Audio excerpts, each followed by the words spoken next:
దీని పెద్దగా ఉంటే పర్వాలేమంట, కూర అంటే మాడుద్దని. హాయ్ ఫ్రెండ్స్, ఈరోజు స్పెషల్ వచ్చేసి మనం సొరకాయ పులుసు చేస్తున్నామండి. ఎలా చేసుకోవాలంటే ముందుగా ఒక 2 టేబుల్ స్పూన్ ఆయిల్ వేయాలి. తర్వాత పోపు గింజలు వేయాలి. పోపు గింజలు వేసాక అవి కొంచెం ఫ్రై అవ్వాలి. ఫ్రై అయినాక ఒక ఉల్లిపాయ మీకు ఎలా కావాలంటే అలా కట్ చేసుకొని, నేను వచ్చేసి సన్నగా కట్ చేశాను. ఒక 2 పచ్చిమిరకాయలు సన్నగా కట్ చేసి ఇది ఇలా కట్ చేసుకోవాలి. పచ్చిమిరకాయని వేసేసి ఆ తాలింపులోనే కొద్దిగా కొత్తిమీర అనేది వేయాలి. ఇప్పుడు దీంట్లో కొద్దిగా కరివేపాకు వేయాలి. కరివేపాకు ఇవి కొద్దిగా ఫ్రై అవ్వాలి. చాలా ఆరోగ్యానికి మంచిదండి, చాలా మంచిది సొరకాయ పులుసు. ఇలా ట్రై చేయండి. నోరు బాగలేకపోయినా ఎప్పుడైనా అన్నం ఇంపుగా తినొచ్చు అన్నమాట. చూస్తున్నారా, ఇవి కొంచెం ఫ్రై అవ్వాలి. అవి ఏగే లోపులో మనం చింతపండు పులుసు పిసికి పెట్టుకోవాలి. ఒక చిన్న నిమ్మపండు అంతా ఎల్లిపాయ రెమ్మంతా చాలండి. ఇంతైతే చింతపండు సరిపోతుంది.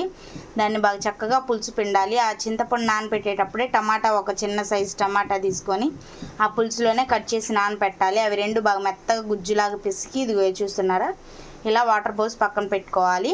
ఇప్పుడు ఆనియన్ వేగిందో లేదో చూద్దాం పదండి.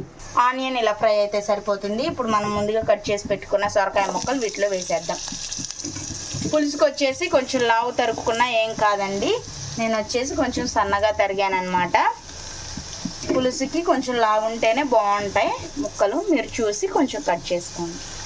ఇప్పుడు ఇది మొత్తం మిక్స్ అయ్యే విధంగా కలుపుదాం. ఇప్పుడు ఒకసారి కలుపుతాం కదండి, ఈ చింతపండు రసం అనేది పోసేద్దాం దీంట్లో.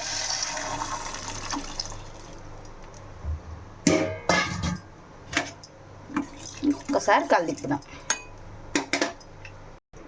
నేను వచ్చేసి పులుసు మనకి ఇక్కడికి ఈ సింబల్ పైకి ఉన్నాయి మనకి పులుసు అంతే వాటర్ అనేది యాడ్ చేస్తున్నాను అనమాట. కొంచెం చూస్తున్నారా, ఇంత పోసాం మనం. ఇప్పుడు దీంట్లో ఒక చిటికెడు పసుపు వేద్దాం. చిటికెడు అంతా పసుపు ఎక్కువ వేయకూడదండి, వేడి చేసింది కాబట్టి కొద్దిగా సరిపోతుంది. సో ఇప్పుడు మొత్తం కలుపుదాం. స్మెల్ అయితే వేరే లెవెల్లో ఉందండి. చూస్తున్నారా, చూస్తుంటే నోరు ఊరుతుంది కదా. ఇవి కొంచెం ఉడకాలి. చూస్తున్నారా, కల్లుప్పు వచ్చేసి నేను ఇంత వేస్తున్నాను, అంటే 1 టేబుల్ స్పూన్ వచ్చింది.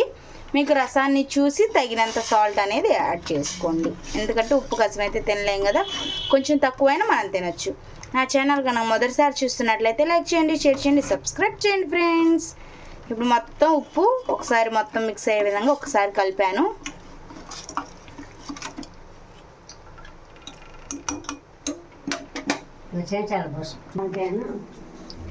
చూస్తున్నారా, బెల్లం వచ్చేసి నేను కొద్దిగా వాటర్లో నానబెట్టాను అనమాట, బెల్లం కరగటం కోసం. పులుసులో ఏ పులుసు పెట్టుకున్నా కొంచెం బెల్లం వేస్తే టేస్ట్ బాగుండిద్ది. సో నేను వచ్చేసి కొద్దిగా ఒక చిటికెడంతా బెల్లం, మనకు దేవుడికి ప్రసాదం ఎంత పెడతామో అంతే సరిపోతుంది. ఎక్కువైతే మరి తీయగా ఉంటాయి, బాగోదు కాబట్టి కొద్దిగా అలా వాటర్లో నానబెట్టుకున్నాను. చూస్తున్నారా ఫ్రెండ్స్, ఇలా తెరిలేటప్పుడు మనం ముందుగా నానబెట్టుకున్న బెల్లాన్ని వేసేద్దాం. ఎందుకంటే ఇలా మరిగేటప్పుడు ఆ బెల్లం టేస్ట్ కూడా వీటికి ముక్కలకంతా పట్టిద్ది అనమాట. ఉప్పు సరిపోయిందో లేదో చూసుకోండి. మనం పచ్చిమిరకాయలు వేసాం కాబట్టి ఆ పచ్చిమిరకాయలు ఘాటు సరిపోతుంది. కారం వేసుకుంటే కారంగా ఉంటాయి, రుచి బాగోదు. కాబట్టి ఆ పచ్చిమిరకాయలు ఘాటే సూపర్గా ఉంది, టేస్ట్ కూడా వేరే లెవెల్లో ఉందన్నమాట. ఇవి కొంచెం ముక్కలు ఉడికే వరకు మరిగిద్దాం. చూస్తున్నారు ఫ్రెండ్స్, ఇలా మరిగేటప్పుడు మీడియం ఫ్లేమ్లో పెట్టి మూత పెట్టుకుంటే మనకి ముక్క అనేది త్వరగా మగ్గిపోతుంది అనమాట. కొంచెం ఇలా వరాటకు పెట్టండి, ఎందుకంటే రసం అనేది పొంగకుండా. మీడియం ఫ్లేమ్లో ఉంటే ముక్క ఉడికిద్ది, కాకపోతే కొంచెం టైం పట్టిద్ది అనమాట.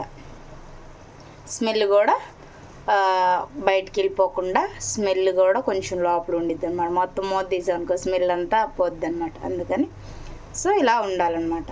నా ఛానల్ కనుక మొదటిసారి చూస్తున్నట్లయితే లైక్ చేయండి, షేర్ చేయండి, సబ్స్క్రైబ్ చేయండి. చూస్తున్నారా, ఇలా ఎన్నో వెరైటీ వంటకాలు పెట్టేస్తాను. కాకపోతే ఏదన్నా డౌట్ ఉంటే కామెంట్ సెక్షన్లో కామెంట్ చేయండి, నేను వెంటనే రిప్లై అనేది ఇస్తాను. తప్పకుండా ఇస్తాను అనమాట. మీరు ఒక్కసారి ట్రై చేయండి. ఏదన్నా డౌట్ ఉంటే మటుకు అడగండి, రిప్లై ఇస్తాను. ఒకసారి మూత తీసి కలదిప్పి చూసుకోవాలండి, ఎందుకంటే మనం మూత పెట్టాలనే వదిలేయకూడదు. చూసారా, మనకి 50% మనకు ఉడికిపోయింది, ఇంకా 50% ఉడకాలి. చూపిస్తున్నాను చూడండి, సగం ఉడికిపోయింది. అలా మూత పెడితే మనకి త్వరగా మగ్గిపోతుంది అన్నమాట. చూపిస్తాను. ఇప్పుడు మళ్ళీ ఒక 2 మినిట్స్ ఉంటే సరిపోతుంది. ఇగో చూడండి ఫ్రెండ్స్, మనకి ముక్క అనేది చూపిస్తున్నాను చూడండి. ఇప్పుడు మొత్తం ఉడికిపోయింది. మనకి ఇలా నీలి కలర్లోకి రావాలి, వాటర్ కలర్లోకి వస్తే ముక్క అనేది ఉడికిపోతుంది. లేకపోతే ఇలా నొక్కైనా చూడవచ్చు. ఇలా వస్తేనే ఉడికినట్టు మనకి. ఇంతే ఫ్రెండ్స్, మనకి ఎంతో రుచికరమైన సొరకాయ పులుసు రెడీ. చూస్తున్నారా, ఎంత స్మెల్ అయితే సూపర్గా ఉంది. చూస్తుంటేనే నోరు ఊరిపోతుంది.